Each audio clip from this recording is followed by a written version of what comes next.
When I was standing outside on the street, I was wondering what this experience would be like, just imagining entering buildings like this in Florence. When I went through the outer gate and proceeded to go down, I understood, okay, this is not going to be an experience illuminated by the sun, by the daylight. This will be darker. And so I saw the dark door, which was new and clean and on an angle offset from the traditional architecture, which gave me an impression that I was passing out of traditional Florence and into something a bit more modern, which you don't see very often. But that somehow gave me a signal of what I was going into, and what came after the outer door was very natural. And it just felt like I was immediately attracted and comfortable with the darkness. I felt quite excited, not anxious, but just curious and eager to enter the space. I think I immediately was the beautiful perfume. It was one of the first things I perceived. I think I even mentioned it. The first thing I said when I entered the space where we first interacted. The colors were. I mean, I was quite happy with the darkness. To me, it signaled to me that I was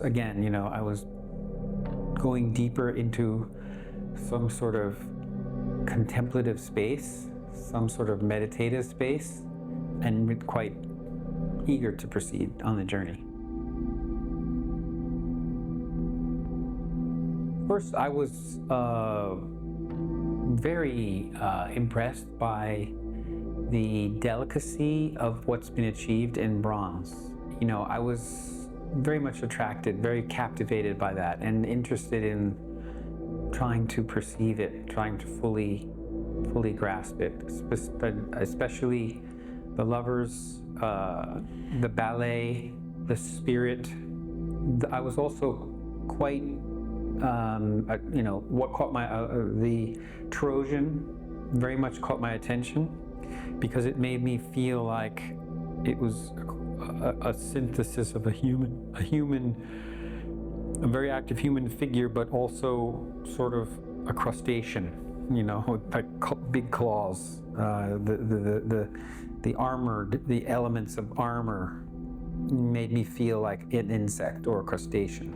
When my attention was drawn back to lovers and I circumambulated the lovers sculpture and looked at the different views that were created from different angles, I was really fascinated by the feeling that these were two beings that were being drawn together with great energy and force, almost colliding, and that there was kind of a spark of energy emanating from, especially the features at the bottom, made me feel like almost sparks were flying off of it.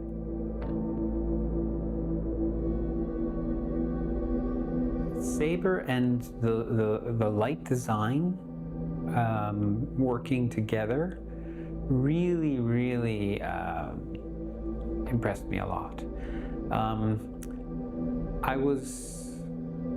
My attention was first drawn to the shadows, the two shadows created by the light that was blocked by the sculpture on the left side. And then in opposition to that, the very intense energy of the reflected light in the right-hand far corner. I'm sure I've seen sculptures lit in this way in the past, but I can't remember it. I can't remember being presented with a sculpture installation that's theatrically lit, and that the lighting is more than just illuminating sculpture as light as a wash, a flood of light in a gallery space would illuminate a sculpture.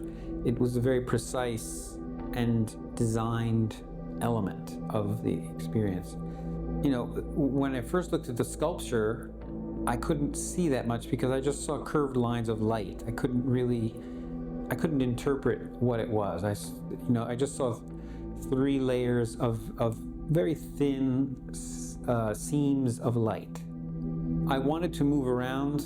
I was drawn, even though, you directed me to move around to the other side and stand in a specific place. The layout of the sculpture and the lighting invited me to do that. I would have done that even if I hadn't been asked to do that. Maybe, I don't know if I would have stood right in that area where the light was reflected on the wall. But then standing there, I could, the message was that I would see the sun. And yes, the dazzling, the full-on reflection of the spotlights, was quite impressive. But also, as my eyes adjusted to that, I was able to see these gleaming, polished, curved planes of beautifully, deeply polished bronze, which is a way of looking at bronze that you don't, that's a very ephemeral, condition of bronze, because mostly when you see bronze, it's aged.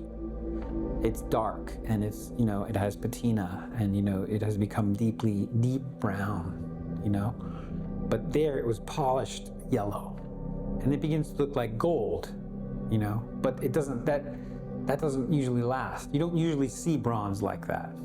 And in a way, bronze almost blends in with brass and chrome and gold when it's polished like that. It's not so indistinguished. The qualities that you know of it are the potential or where it's going, But yeah, it's so kudos, for the design of the light and the interplay with this, and the conception of a sculpture that works with spotlights like that, was very impressive.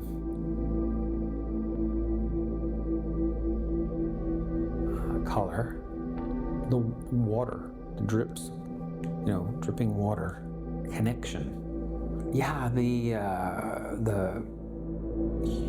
incredible, dazzling contrast from the monochrome or minimal. The color palette that I've been looking at before was traditional bronze, very dark gray, black, muted blues and muted, very dark blues and grays, blues and greens. This intense reflection, which is light itself, really. It's not so much material. Yeah, it's a limited color palette that you're being surrounded by. And it's quite a contrast and quite dazzling to perceive that much color. Normally I'm not attracted to like all the colors in the world, right, at the same time. But in many ways there was a rainbow of color. But I think what going through the stations just preceding it made it a very pleasant contrast and a pleasant surprise. And my mind was not really at first focused on the color, presence of so much color. I was focused on the texture. I was focused on mineral, the perception of being deeply embedded in minerals. I perceived this as, raw, a representation of the metallic minerals of the earth. And the water sounds made me feel as if I was somehow caught in the processes, the millions of, the eons long time scale that combines the forces of pressure, temperature, water, moving through the earth that creates these minerals and distills these materials and reveals the potential of these minerals. So I kind of had it was an interesting feeling of being just sort of embedded in the earth, or in a cave, which had, which revealed all this incredible richness of the earth, kind of on the walls of the cave. But, as I sat there for a while, I was also, my mind kept connecting the colors with different minerals. So there's red, and for me that was iron. Yellow was like sulfur. The white powdery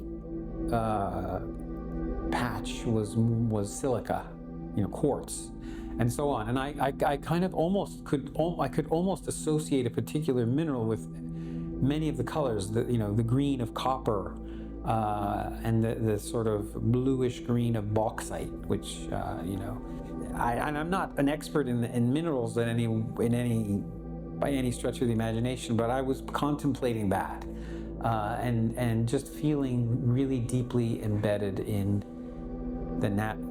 inside the earth.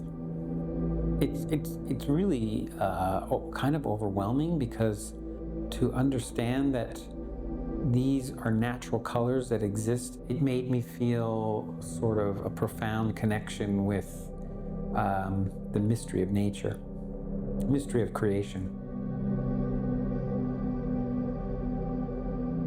I've never been able to encounter such a gifted artist with this kind of accompaniment, with this kind of guidance, with this kind of hospitality. So it's a very rare and precious experience, and it's not easy. I'm profoundly aware of how much work and effort goes into creating such an experience for one person at a time. So it's a bespoke encounter with a lifetime of art. I've never experienced anything like this in a museum or gallery. I just can't stop thinking about how precious, rare, valuable, and privileged it is to be able to have this kind of experience. Well, first of all, thank you for your years of work, and I feel really humble to have been given such beautifully curated experience of encountering a kind of a lifetime's worth of work. If you say it's 30 or 40 plus years, that's occurred. That's a whole working life, or a large portion of it. I also feel it's how privileged I am to have been able to participate in such a precious experience, which I don't think is not something that a large number of people can unfortunately access to the degree that it has been crafted and created and curated and accompanied by the team here. So I feel very privileged, very honored, humbled